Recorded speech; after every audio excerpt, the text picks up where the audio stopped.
عارفين ان في حيوانات كتير كانت بتتكلم؟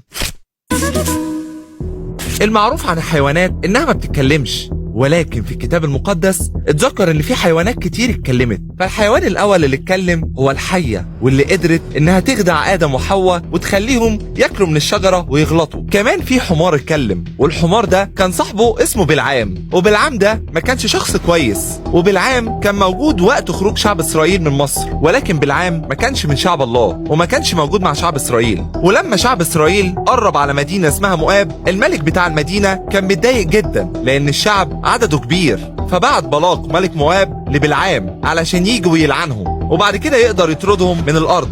ولما وصلوا الناس اللي بعتهم الملك بلاق لبلعام قال لهم استنوا هشوف الله هيقول لي اروح ولا لا. ولكن ليلتها الله ظهر له وقال له ما تروحش معاهم وما تلعنش شعبي. وساعتها بلغ بلعام الضيوف اللي جايين من عند الملك ان هو مش هيقدر يروح معاهم. فرجعوا تاني للملك بلاق وقالوا له بلعام رفض يجي معانا. وساعتها بعت الملك ناس اعلى منهم والشيوخ اكتر ومعاهم هدايا كتير علشان يغري بلعام، وفعلا اغروه بالذهب والفلوس. ولكن ساعتها بلعام قال لهم استنوا معايا الليله لحد ما ربنا يرد عليا. وبالليل ظهر له الله وقال له روح معاهم، ولكن ما تقولش غير اللي هقول لك عليه وبس.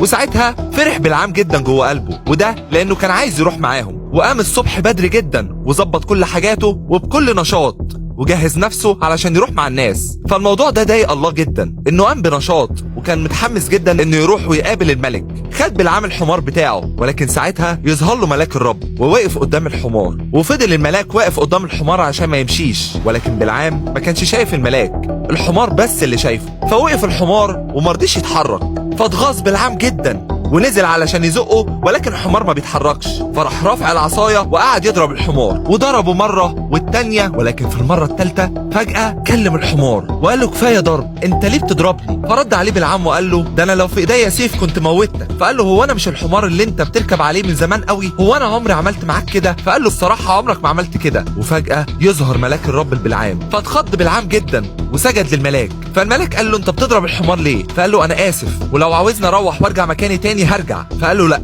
روح، ولكن اتكلم بالكلام اللي هقول لك عليه وبس. وساعتها كانت خطة الله انه يمنع بلعام انه يلعن الشعب لانه شعب الله. وفعلا حول الله الشر اللي كان رايح يعمله بلعام في شعب اسرائيل وان هو يلعنهم لخير ساعتها لشعبه. فالكتاب المقدس مليان بقصص الحيوانات اللي كانت دايما معينة للانسان، والله بيستخدمها علشان يوصل رسائل ليهم.